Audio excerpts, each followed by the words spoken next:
Hello students, welcome to EPG Pathshala. I am Dr. Neeti Goyal from IGN College, District, Kurukshetra. Today we are going to talk on the module Staffing from the paper Principles of Management, Learning Outcome. After completing this module, the students will be able to know the meaning and importance of staffing, to know the nature of staffing, and to know the process of staffing. Introduction. Staffing is the third function of management. Staffing includes recruitment, selection, training, developing, promotion, and compensation of personnel. It is the process of hiring and developing the required personnel to fill various positions in the organization. It involves estimating the number and type of personnel required, recruiting and developing them, maintaining and improving their competence and performance.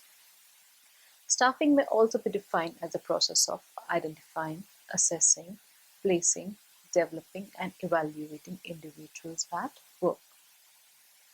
Definitions of staffing. Coons and O'Donnell defines staffing as the managerial function of staffing involves manuring the organizational structure through proper and effective selection, appraisal, and development of personnel to fill the roles designed into the structure. According to Theo Heyman, staffing pertains to recruitment, selection, development, and compensation of subordinates. According to McFarlane, staffing is the function by which managers build an organization through recruitment, selection, and development of individuals as capable employees. Human resources are the most important resource of any organization. They supply talent, skills, knowledge, and experience to achieve the organization's objectives. Other resources of production remain useless without manpower. The results provided by other resources depend on the ability of humans to use them. So, human resource is very important. If an organization has enough manpower or right man on the right job, then achieving targets of organization becomes easy. Nature of staffing. Staffing is an integral part of human resource management. It helps in procuring and placement of right persons on the right jobs. The nature of staffing has been discussed as follows.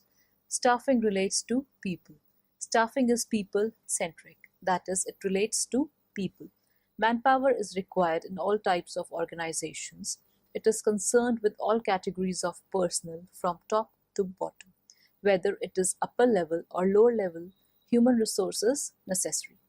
Broadly, an organization requires blue-collared employees, that is, those working on the machines, white-collared workers, that is, clerical employees, blue-collared workers, that is, managerial and non-managerial personnel and professionals such as chartered accountants, company secretary, lawyers, etc. Staffing is pervasive. Staffing is a basic function of management and is responsibility of every manager. Every manager is continuously engaged in performing the staffing function of recruiting, selecting, training, and appraising of his subordinates.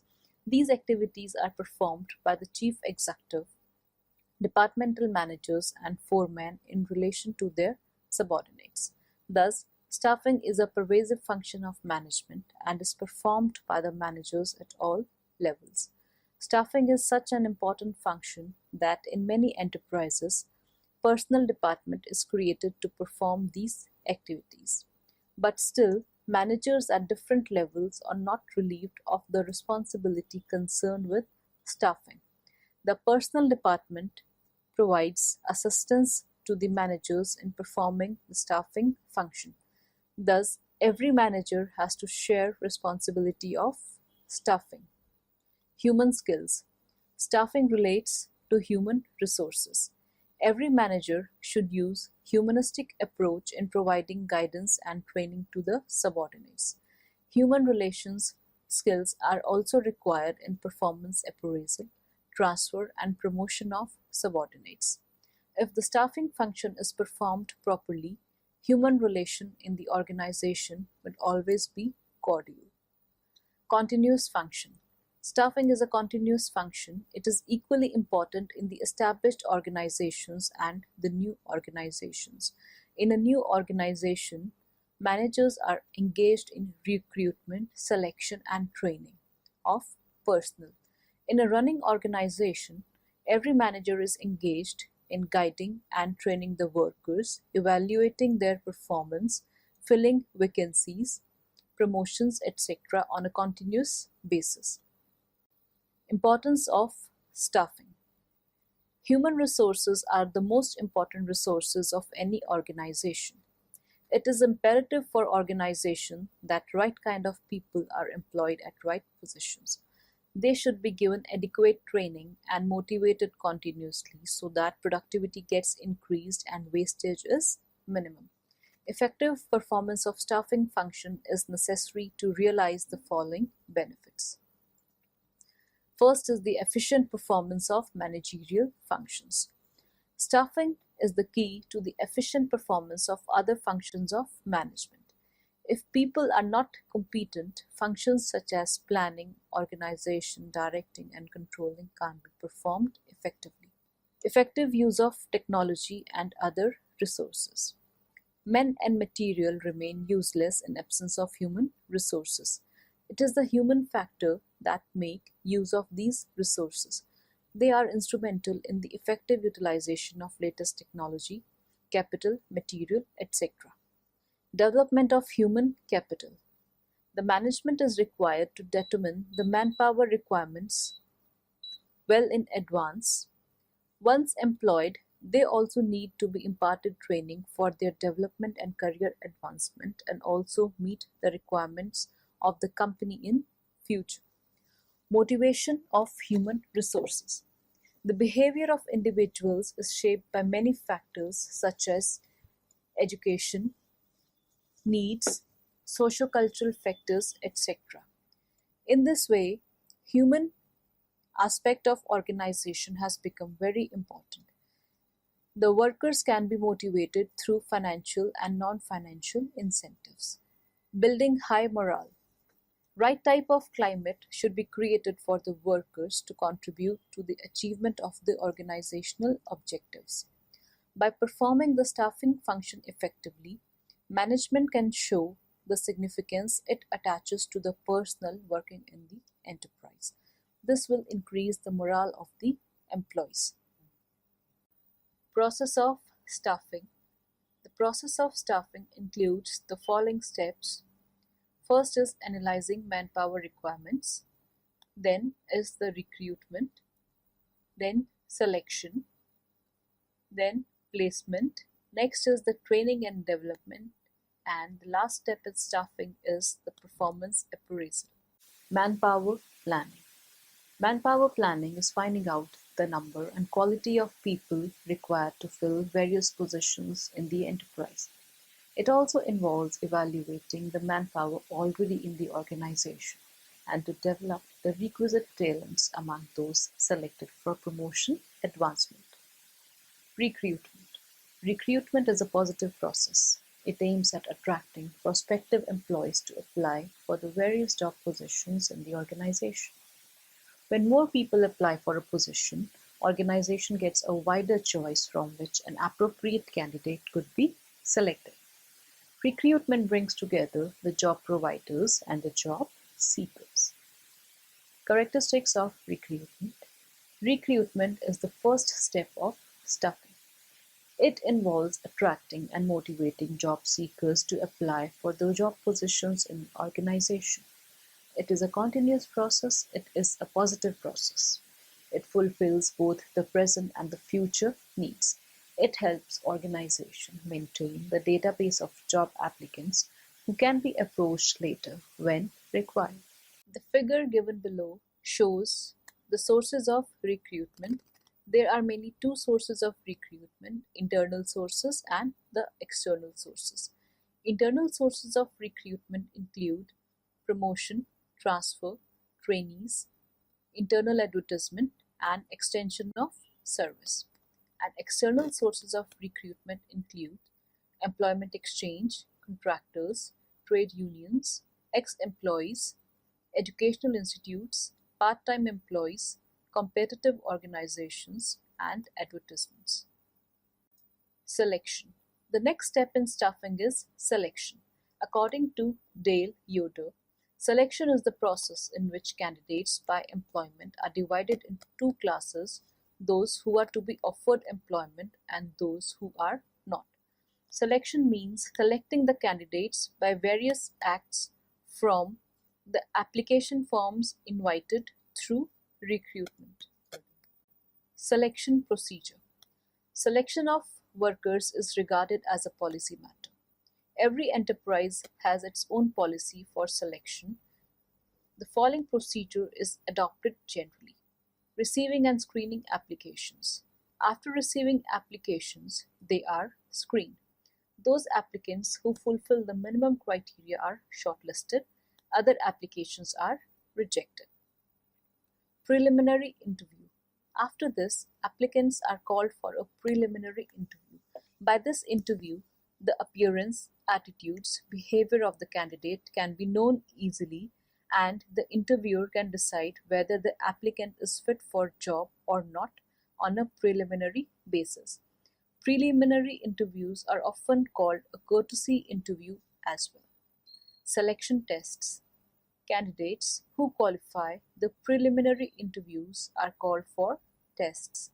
Tests are conducted for testing the knowledge, personal behavior, efficiency of work, and interest. There are various types of tests conducted depending upon the jobs and the company. Generally, following types of tests are conducted: aptitude test, interest test, intelligence test, graphology test, psychometric tests, personality tests, ability test, etc. Employment interview. Those who qualify the selection tests are called for employment interview. This interview is formal and in-depth interview. It provides quite deep knowledge about the candidate's suitability and helps in finding out the physical appearance and mental alertness of the candidate. They are considered to be an excellent selection device. Interviews may be of various kinds.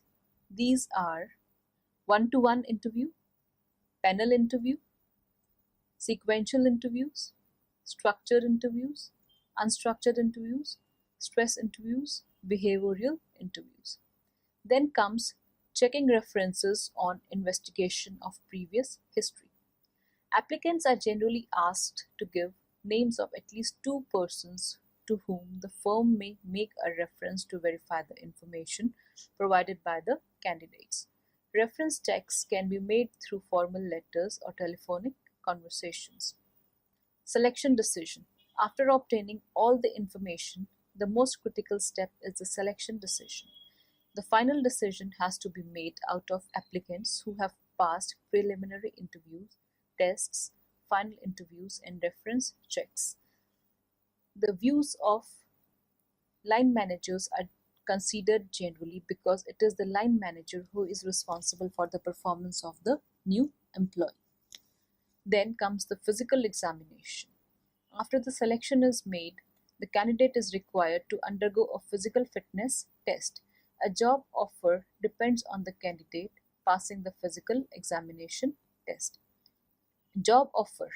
Job offer is made to those applicants who have crossed all the previous hurdles. The offer is made by sending the appointment letter which specifies the post, salary, and terms of employment. Last step is the placement.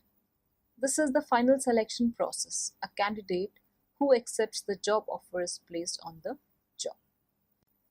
Difference between recruitment and selection. Recruitment refers to the process of attracting prospective employees to apply for job positions, whereas selection is concerned with selecting the right candidates from a number of applicants who applied for job positions.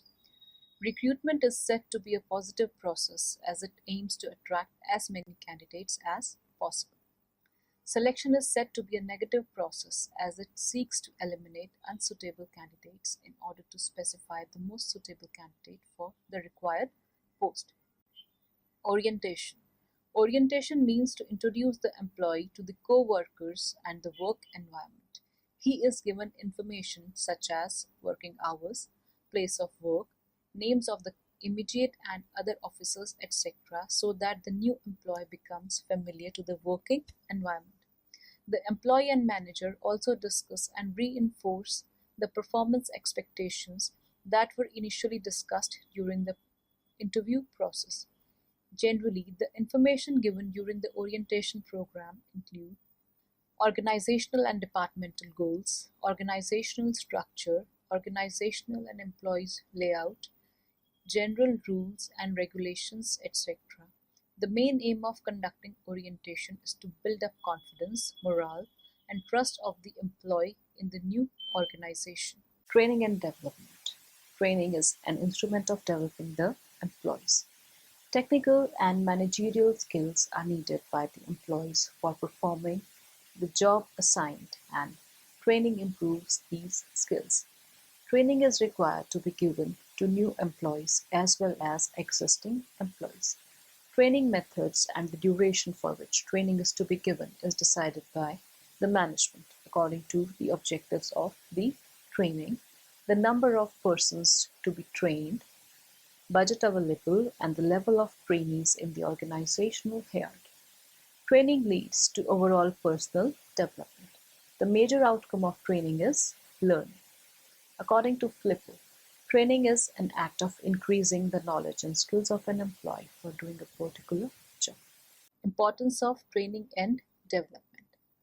Reduction in learning time, better performance, reduced supervision, increases morale of the employees, facilitates organizational stability and flexibility, develops employees' skills, talent, and competency, decreased working accidents, better use of organizational resources by reducing wastages, increase in production and productivity. Techniques of training can be categorized as on-the-job training and off-the-job training. On-the-job training is a technique of teaching skills while the person performs the job. Training is imparted in the real work environment. It is less expensive method of training and production is not hindered on the job training. It is suitable when the trainees are limited in number. On-the-job training is usually imparted by experienced workers and first-line supervisors at the workplace. Off-the-job training involves imparting training outside the real work. These training methods are quite expensive as they need a totally different setup and also do not add anything to production during training. Any number of employees can be trained at a time under this method. Training here is imparted in an artificial setup and outside experts are hired for the purpose. The figure here gives the training methods. Training methods have been categorized as on-the-job training method and off-the-job training method. On-the-job training method includes instruction method, apprenticeship method, training by superiors, vestibule training, and training by experienced persons. Off-the-job training methods include lecture method, conferences, seminars, role play, and case studies. Regardless of the type, training should be realistic. Training should be designed with the trainee in mind and should allow one-on-one contact between trainee and trainer. Development. Development is opportunities created to help employees grow. It is futuristic in nature as it aims at imparting skills for taking high responsibilities in the future. Development is not related to imparting primary skills, but it provides the knowledge and attitudes which will be helpful to employees in fulfilling their future obligations. Development of an employee depends a lot on his willingness and motivation, since no one can be forced to learn anything. Training and development are components of the same system. The major difference between training and development is that training focuses on the current employee needs, but development is concerned with preparing employees for the future responsibilities. Generally, off-the-job methods are used for development of employees. Development is a planned, systematic process of learning and is designed to induce behavioral change in individuals while enhancing their mental abilities and qualities inherent in them. Performance appraisal. Performance appraisal means judging an employee's performance on a job. It is also called as merit rating. Performance appraisal is one of the oldest and the most accepted universal principles of management. It refers to all the procedures used to evaluate the personalities, contributions, and potential of employees. It also serves as a guide by formulating a suitable training and development program to improve the quality of performance. The immediate superior appraises the performance of the individuals with respect to his job performance and his potential for development. Objectives of performance appraisal are to help a manager to decide the increase in pay on ground of merit, to find out the training needs, to nominate employees for training programs, to motivate the employees to do better in his or her present job, to contribute to the growth and development of an employee, to identify employees for deputation to other organizations, to help in creating a desirable work culture in the organization. Appraisal methods. Performance appraisal systems may be subjective or objective. In a subjective performance appraisal system, there is no specific criteria defined for appraisal, and the appraiser appraises the employee on the basis of his or her observations only. Under objective performance appraisal system, both the criteria for evaluation and the method of measurement are specific. Broadly, all methods of appraisal can be divided into two categories: past-oriented methods and future-oriented methods. Past-oriented methods. These include the rating scales, checklist, forced choice method, behaviorally anchored rating scales, field review method, forced distribution methods, critical incidents methods, performance tests and observations, essay method, comparative evaluation method, rating scales. Under this method, scales are developed ranging from excellent to poor for job-related performance criterions such as dependability, initiative, output, attendance, attitude, etc. The total numerical scores of each employee is computed and conclusions are derived. Checklist method. Under this method, checklist of questions of trait of employee is prepared. The answer has to be given in yes or no only.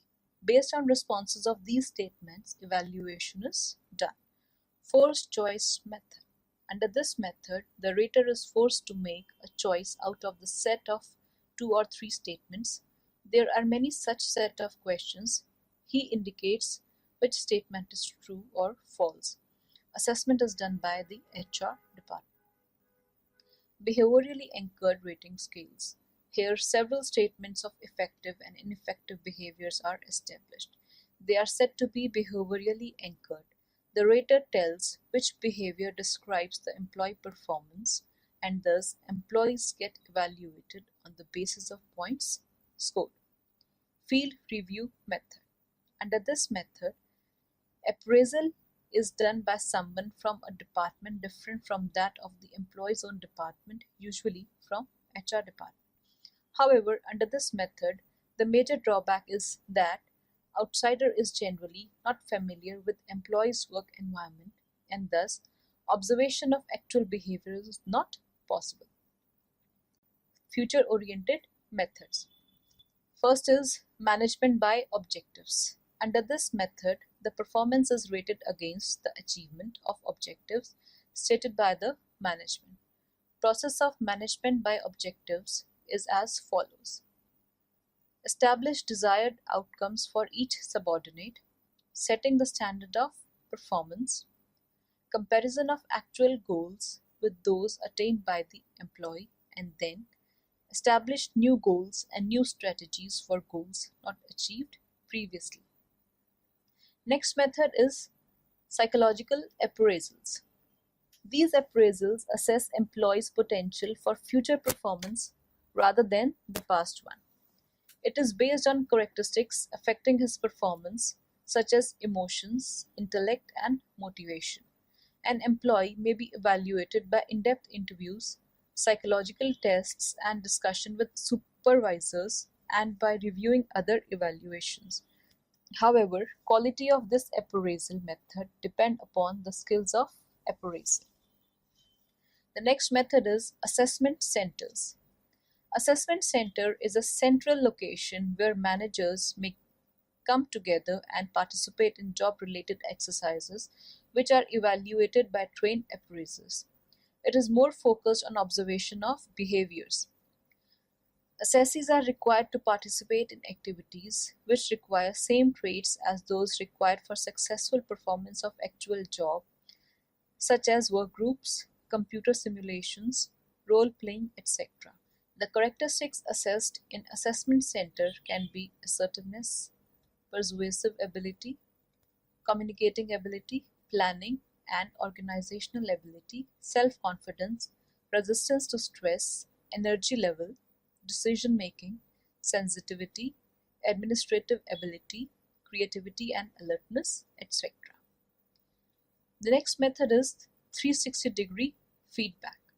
Under this technique, appraisal is done on the basis of performance data taken from almost all stakeholders, like immediate supervisors, team members, customers, peers, and self. It provides feedback of employee from multiple sources. 360-degree appraisals are useful to measure interpersonal skills, customer satisfaction, and team building skills. However, when feedback is taken from multiple sources, it can be frightening for an employee. It may make them do what others want, not what he is supposed to do. Multiple raters may also not provide balanced and objective feedback. So students, let us now summarize what we have learned in this module. Staffing may be defined as the process of hiring and developing the required personnel to fill in the various positions in the organization. It involves estimating the number and type of personnel required, recruiting, selecting, training, and developing them, and appraising their performance. Recruiting involved attracting candidates to fill the positions in the organization structure. Before recruiting, the requirements of positions must be clearly identified. Selection is the process of choosing the most suitable person for the job position in the organization.